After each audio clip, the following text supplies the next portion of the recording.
Olá, meu amigo, minha amiga. O presidente Lula, ontem, num encontro partidário, manifestou sua grande preocupação em relação à enorme dificuldade de comunicação existente entre o partido e o povo evangélico. Mas a partir do envolvimento de uma liderança política, o que se pode fazer nessa questão? E mais do que isso, o que é necessário? O que se impõe? O que se deve fazer? Porque esse é um assunto que não diz respeito apenas a um partido político ou a um segmento religioso. Não, porque dessas conexões todas surgem situações concretas que afetam a realidade de todos nós. Como, por exemplo, o surgimento de uma Orcrim que hoje, encastelada lá na administração do Estado de São Paulo, está tentando assaltar a todo um povo de todo o Estado de São Paulo. Bom, vou conversar com vocês sobre o que está acontecendo, quais são as perspectivas e os fatos concretos, mas antes de mais nada, quero convidar você que está chegando nesse instante ao nosso portal e não nos conhecia, para que você se inscreva conosco também, conheça os nossos outros vídeos. Se você gostar, compartilhe, recomende, não se esqueça, dê o seu joinha, o seu comentário e, se puder também, se inscreva no nosso clube de membros. Você que é muito bem-vindo e muito bem-vinda. Bom, gente, eu já conversei com vocês nos dois programas anteriores sobre o que está acontecendo no estado de São Paulo, mas a coisa é muito mais grave, porque é um crime que está acontecendo a olhos vistos com o apoio, a cumplicidade dos grandes veículos de comunicação, que na verdade são porta-vozes daqueles que estão assaltando ou tentando assaltar o povo de São Paulo. E hoje a gente vê a manifestação disso que eu estou falando para vocês nos editoriais dos grandes veículos de comunicação impressos, né?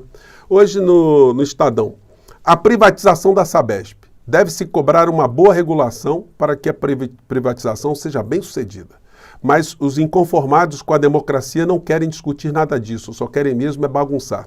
Então quer dizer o seguinte, o Estadão de São Paulo, o povo de São Paulo está sendo assaltado e aí está reagindo, está tentando gritar, tentando colocar a sua voz em relação ao assalto que está sofrendo, e essas pessoas são bagunceiras, então elas devem suportar o aumento que virá na sequência se essa privatização não for barrada diante dos escândalos das falcatruas. Então o povo tem que suportar o assalto, né? Como aconteceu aqui no Rio de Janeiro, né? Com a privatização da empresa de água, que colocou a água aqui no esgoto no Rio de Janeiro muito mais cara do que no estado de São Paulo, né? Que sirva de aviso para o povo de São Paulo, porque eu tenho muita esperança, né, que esse tipo de assunto que a gente trata aqui em canais como o Portal do José cheguem até o Poder Judiciário, a juízes, magistrados de uma maneira geral, membros do Ministério Público, do Tribunal de Contas, a sociedade de uma maneira geral, porque é um assalto que está acontecendo.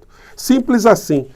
A gente vê também manifestações, né, dos outros veículos espalhados por todos os cantos. O Globo na mesma linha. O Globo aqui.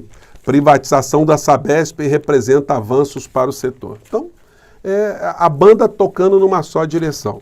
Mas tem situações, né, que comprovam que nós estamos diante de uma grande falcatrua, como, por exemplo, um artigo hoje que a própria Folha de São Paulo, que está apoiando, né, a entrega desse bem precioso para a iniciativa privada, mesmo o jornal coloca aqui: leia argumentos pró e contra a venda da Sabesp. Os argumentos a favor, gente, são os de sempre, né? Vai melhorar a situação para o povo e que a administração fica melhor. Só que é o seguinte, a água, por exemplo, nos Estados Unidos, esgoto, não é privatizada. Isso é uma situação estratégica para a saúde do povo norte-americano. Não se fala em privatizar lá. Isso é uma atribuição do Estado de uma maneira geral. No entanto, os abutres aqui, eles querem tomar a água do povo de São Paulo, né? E aqui vem um argumento contra, que é o definitivo, gente, é que as autoridades precisam analisar. Estudo do IFC não é imparcial. O IFC é uma empresa norte-americana, né, que foi contratada para fazer um estudo já dirigido. Olha, estou contratando vocês para dizer isso. Então não precisava contratar, né? E eles estão levando a bolada, só nesse contrato, de 45 milhões de reais. Aí aqui o texto diz. Outro ponto de crítica é a relação ao estudo de viabilidade feito pelo IFC, que balizou os argumentos do governo. O estudo foi contratado sem licitação e previa valor maior caso a instituição concluísse que a privatização era mais vantajosa, 45 milhões. Caso o resultado fosse negativo para a proposta, a consultoria, aí eles colocam vinculada ao Banco Mundial, para dar um verniz, né, que é uma coisa assim idônea, né? Mas não é, receberia um valor menor de ao menos 8 milhões e 600 mil reais. Aqui no Jornal Globo, a mesma coisa, matéria na área de, no caderno de economia. Sabesp deve atrair investidores e operadoras do setor. Só que eu mostrei para vocês ontem no Valor Econômico, quem é que está interessado já em abocanhar isso. É um fundo público de Singapura, um fundo público do Canadá e a empresa do Jorge Paulo Lemann envolvido até o último fiapo de cabelo no escândalo das lojas americanas que lesou milhões e milhões de pessoas, direta ou indiretamente, e também na privatização absolutamente inescrupulosa, escabrosa da Eletrobras, que o governo atual também tem o dever de começar a questionar de uma forma mais contundente, porque os danos ao povo brasileiro não tardarão a acontecer, né? Bom, então são essas situações. Eu mostrei para vocês também numa audiência lá na Câmara Municipal, feita por técnicos da Sabesp, funcionários antigos, que comparam o que aconteceu no Rio de Janeiro, no Mato Grosso, quando houve a privatização, que a água subiu estratosfericamente, sobretudo para alguns segmentos da sociedade. Falei com vocês também da ação na Justiça, que está questionando essa venda da Sabesp, e os argumentos que foram colocados, como, por exemplo, da inescrupulosa contratação de uma empresa que é interessada no assunto por 150 milhões de reais para fazer pareceres para privatizar áreas estratégicas em São Paulo, né?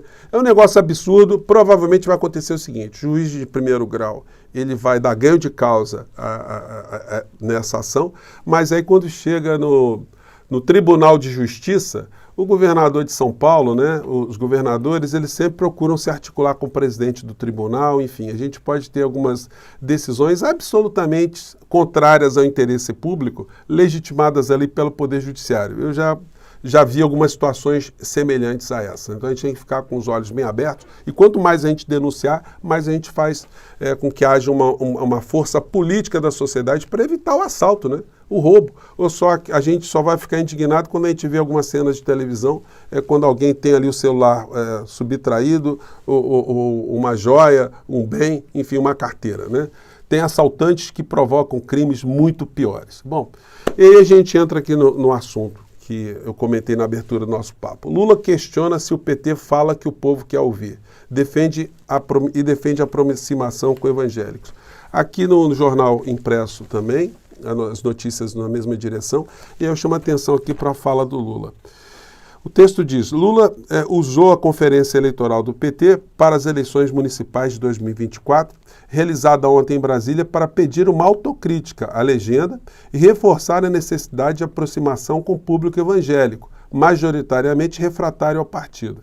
Ele questionou se a sigla tem atuado corretamente na missão de atrair o eleitorado religioso e, ao fim do discurso, reforçou a importância de se ir às igrejas conversar com padres e pastores. Aí disse o Lula: será que estamos falando aquilo que o povo quer ouvir de nós? Presidente, nem sempre o que as pessoas querem ouvir é o que a gente tem que falar, né?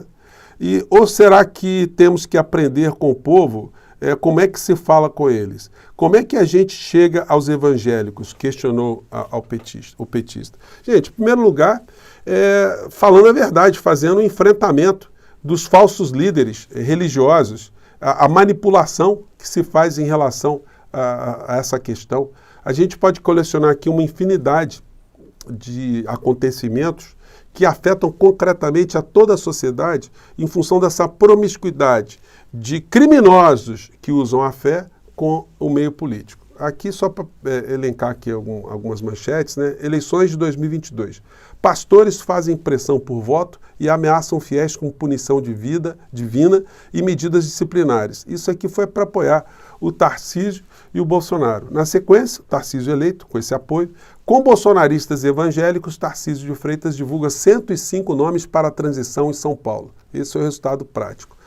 Um desses líderes que tem um rebanho muito grande é uma pessoa absolutamente sem escrúpulos, que mente e que corrompe os valores da sociedade aqui no nosso país.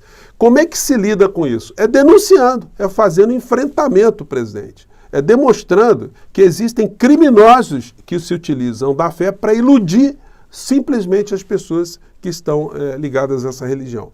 Só para citar aqui o que aconteceu ontem, olha o que está acontecendo. Um ativismo político que tem que ser denunciado dessa criatura aqui do senhor Malafaia. Vamos pegar aqui.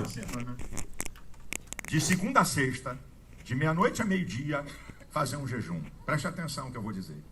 Irmãos, nós estamos vivendo um momento perigosíssimo na nossa nação. Se você pensa que Alexandre de Moraes é ruim, estão querendo mandar para lá um comunista marxista. Vai ver o que ele defende, que já tem vídeos aí, que todo mundo sabe, eu já sei disso há muito tempo. Detalhe, o Malafaia chama o Lula de comunista, né? E agora ele vai dizer o que os comunistas querem para a sociedade. O senhor Flávio Dino. Ele é pior, eu disse 3 para quebrar o galho, ele é pior 10 vezes do que Alexandre de Moraes. Todo comunista, e ele é comunista raiz, batalha contra costumes, família, igreja, espiritualidade e pátria. Todo. Nós temos que orar, gente. Então, quando uma pessoa faz esse discurso vigarista, como é que você tem que tratar com essa questão? A questão é que a liderança política do nosso país, a maior, o presidente da República, tem que vir a público para denunciar isso. Porque a promiscuidade é muito grande, gente. Vejam só essa cena aqui. O Arthur Lira, também dentro de uma igreja evangélica, recebendo apoio político aqui. Uma coisa absolutamente inaceitável, né? Vamos lá. Nossa igreja em Alagoas, vem cá. Nós estamos lá em todos os nossos municípios. O senhor não me pediu e nem precisa. Lá nas nossas igrejas só vai falar de Jesus na época da eleição e do senhor. Se ele não falar, vou dizer para o senhor, tem outro também, um trabalho lindo, nas montanhas do Nepal. Estamos precisando de obreiro lá e... Esse é o seu candidato.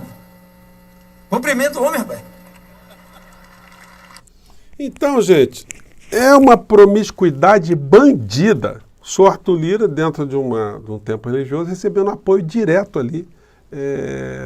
E aí a pessoa chega ao poder e faz as coisas que nós estamos vendo acontecerem aqui no nosso país, né? Bom, gente, em relação a esse assunto, estava quase me perdendo aqui, porque são muitas questões, né? Será necessário o envolvimento do presidente da República, desmascarando, dizendo a verdade, e não só se submetendo a uma série de distorções que foram colocadas no meio daquilo que se chama povo evangélico, como as pautas morais, os medos que foram lançados. Isso tem que ser desmontado. Não adianta o partido, ou pessoas ligadas aos partidos, irem em igrejas, conversarem com pastores, porque a coisa vem lá de cima. Se não houver uma ação política, uma liderança política desmascarando, falando como eu estou falando aqui com vocês, alertando numa linguagem mais popular, evidentemente, porque nós estamos falando do presidente da República para se comunicar com todo o povo, para que essas pessoas sejam alertadas que isso que está sendo feito é uma coisa incorreta, isso não é legal, isso não é ético, isso não é moral. Se utilizar desses espaços para cuidar de assuntos religiosos, para cabalar votos, para transformar essas agremiações religiosas em partidos políticos. Isso é uma coisa absolutamente inescrupulosa. Isso não é coisa de Deus, isso não é coisa de Jesus, isso não é coisa da Bíblia. Então isso tem que ser desmontado, tem que ser enfrentado, mas a partir de uma liderança que vem lá de cima para atingir essa sociedade de uma maneira geral. Não adianta tentar fazer acordos com bancadas evangélicas, fazer coisas dentro do Congresso Nacional, medidas legislativas, porque isso não atinge o povo que está na base, não. O que atinge o povo na base é justamente o enfrentamento dessas questões e o desmascaramento desses vigaristas da fé. Evidentemente, a situação vai ficar mais radicalizada por um lado, mas as pessoas de boa fé e que se sentem muito incomodadas com esses vigaristas que se utilizam da religião para fins políticos, essas pessoas vão se sentir contempladas. Essas pessoas vão funcionar como ferramentas adicionais no desmantelamento dessas quadrilhas que misturam religião com a política. É como eu penso, a gente vai voltar novas vezes a esse assunto. Mande seu comentário aqui para o nosso portal, tá bom? Um grande abraço, até mais tarde. Tchau!